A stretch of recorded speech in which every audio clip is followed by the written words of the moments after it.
दोस्तों बहुत से ऐसे मामले, बहुत से ऐसे सवाल मेरे पास आते हैं जिसमें लोगों की ये शिकायत होती है कि भाई मेरे फलाने रिश्तेदार को गलत तरीके से पुलिस ने फंसा दिया है, उसने धमका करके या किसी तरीके से गलत तरीके से गुनाह कन्फेस करवाया, उसका कन्फेशन उसका जो है उसके आधार पर उसको सजा हो गई। तो दोस्तों देखिए, आज के इस वीडियो में आपसे यही बताने वाला हूं कि क्या पुलिस के सामने दिया गया बयान या पुलिस के सामने की गई कन्फेशन, क्या उसके आधार पर कोर्ट सजा देती है, क्या प्रोसीजर है। तो इस वीडियो से पहले आपसे गुजारिश करूंगा कि इस वीडियो को ज्यादा से ज्यादा शेयर करें, कोई जानकारी और चाहे तो कमेंट भी करें। तो चलिए शुरू करते हैं। दोस्तों देखिए, सबसे पहले जब किसी मुलजिम को, किसी अपराधी को पुलिस पकड़ के अरेस्ट करके कोतवाली लेकर के आई, थाने लेकर के आई, ठीक है, अब पुलिस क्या करती है, पूछताछ करती है। तो पूछताछ में अगर वो 3 ऐसी टर्म है या 3 ऐसी सिचुएशन है जिसके बारे में आपसे बताने वाला हूं। पहली चीज कि अगर वो किसी तरह से धमकाती है उसको, ठीक है, गलत तरीके से अगर धमकाती है कि सही सही बता दो सारी बात या कबूल कर लो जुर्म अपना, नहीं तो तुम्हारे घर वालों को नुकसान हो सकता है या तुमको नुकसान हो सकता है या तुम फांसी चढ़ जाओगे या फलाना ढिमका, कुछ भी। देखिए, धमकी का मतलब धमकी, उसमें कोई भी धमकी हो सकती, ठीक है। तो अगर ऐसी कोई धमकी देती है और उसके आधार पर कन्फेशन करवाती है, गुनाह कबूल करवाती है, पहली सिचुएशन। दूसरी सिचुएशन ये कि अगर वो किसी प्रकार का लालच वचन देती है कि देखो, कई बार ऐसा होगा, भाई देखो तुम अपना ये गुनाह कबूल कर लो अगर, तो मैं तुम्हें छोड़ दूंगा। अगर तुम अपना गुनाह कबूल कर लो तो तुम्हारी कल जमानत हो जाएगी, तुम घर चले जाओगे, नहीं तो तुम फंसोगे लंबा। ये या तो तुम अगर ऐसा कर दो या ये हमारी बात मान लो, ये गुनाह कबूल कर लो अगर अपना, और तो उसके बाद तुम्हारे साथ ये रियायत हो सकती है। ये हो गया दूसरा वचन वाली सिचुएशन। तीसरा क्या है, लालच देना, किसी प्रकार का प्रलोभन देना, कि जैसे किसी ने ये उससे कहा, पुलिस ने, कि देखो तुम अपना गुनाह कन्फेस अगर कर लोगे तो तुमको सजा नहीं होगी, या उन लोगों का नाम बता दोगे तो सजा नहीं होगी, हम तुमको छोड़ देंगे, या किसी भी तरह का लालच देना। ये 3 सिचुएशन होती हैं। पहली चीज धमकाना, किसी भी प्रकार की धमकी यानी डराना, डरा करके उससे गुनाह कबूल करवाना। दूसरी चीज या मारपीट करके, ठीक है, गुनाह कबूल कराना। दूसरी चीज ये कि या तो वो किसी तरह का वचन दे करके उसको, ये भी एक झूठ है। तीसरा नंबर क्या, उसको प्रलोभन दे करके किसी भी तरीके से अगर वो कन्फेशन करा भी लेते हैं, तो कन्फेशन कैसे कराएंगे वो, या तो लिखित पेपर में लिखवा लेंगे उससे, पढ़ा लिखा है लिखवा करके सिग्नेचर वगैरह हो जाएंगे, अनपढ़ है तो उससे अंगूठा लगा लेंगे सादे पेपर में, बाकी वो पुलिस खुद लिखेगी।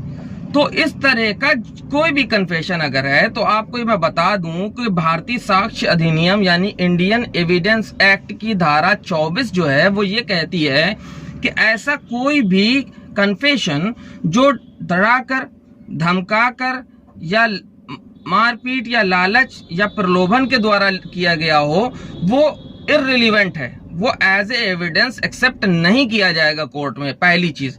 तो अब इसमें क्या होगा कि इसमें जो अभियोजन पक्ष है, जो कंप्लेंट करता है, अभियोजन पक्ष, वो भार उसके ऊपर है, बर्डन ऑफ प्रूफ उसके ऊपर है कि हमने इनको धमकाया नहीं, प्रलोभन नहीं दिया, लालच नहीं दी, वचन नहीं दिया, इन्होंने ये खुद से ही कन्फेस किया है, ठीक है। तो इसमें चांसेस बहुत कम हो जाते हैं, क्योंकि कोर्ट जो है वो यही प्रिज्यूम करता है, उसकी धारणा यही है कि कोई भी बिना इन 3-4 चीजों के, मारपीट, लालच, प्रलोभन, धमकी, इसके अलावा कोई अपना जुर्म ऐसे नहीं कबूल कर सकता। बहुत रेयर केस है कि कोई आए और कहे साहब मैंने मर्डर किया है, मुझको अरेस्ट कर लो, ठीक है ना। तो ये प्रिज्यूम करता है कोर्ट, लिहाजा धारा 24 के अनुसार ये इररिलेवेंट है, यानी कोर्ट इसे नहीं मानेगा, इररिलेवेंट है फैक्ट। उसके बाद अब आ जाते हैं धारा 25 पे। धारा 25 ये कहती है कि किसी भी पुलिस कस्टडी में किसी पुलिस ऑफिसर के सामने जो कन्फेशन होगा उसे कोर्ट नहीं एक्सेप्ट करेगी, यानी that evidence is not admissible by the court.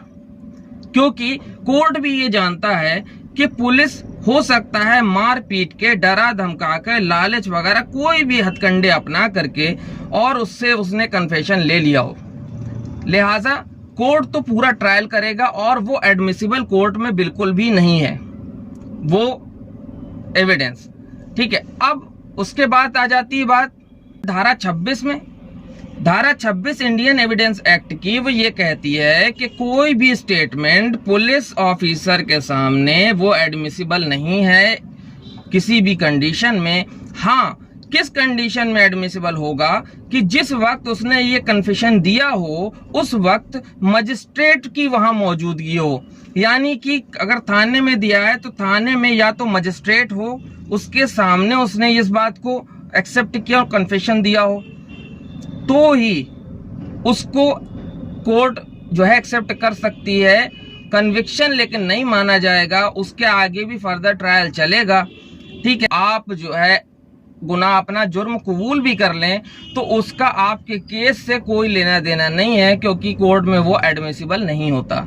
वो पुलिस डायरी का रिकॉर्ड है, कोर्ट में एडमिसिबल नहीं होता। कोर्ट में आपका जो वकील है वो उसको सिर्फ इतना भी अगर बोल देना है कि देखिए वहां पर कुछ ऐसा मेंटली ऐसा जो है मामला चल रहा था कि उसको मजबूरी में कबूल करना पड़ा, नहीं तो उसकी जान को खतरा हो सकता था, उसके साथ मारपीट हो सकती थी, और इस डर की वजह से उसने इसको कबूल किया है। और वो मेंटली तौर से तैयार नहीं था कि वो एक्सेप्ट करता।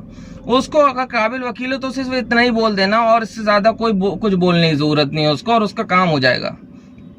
ठीक है, तो अब आपको ये पता चल गया कि कोर्ट में कोई भी जो आप जो है पुलिस स्टेशन में गवाही देते हैं या कन्विक्शन करते हैं या कन्फेशन देते हैं तो कोई भी जो है वो एडमिसिबल कोर्ट में नहीं है, और आपको इसलिए परेशान होने की ज़रूरत भी नहीं है कि पुलिस की से बदतमीजी बहस की या किसी भी तरह की लड़ाई झगड़े की ज़रूरत नहीं है। अगर वो प्रेशराइज कर रहे हैं तो बिना मार खाए एक्सेप्ट कर लीजिए, बाकी आपका वकील कोर्ट में हैंडल करेगा।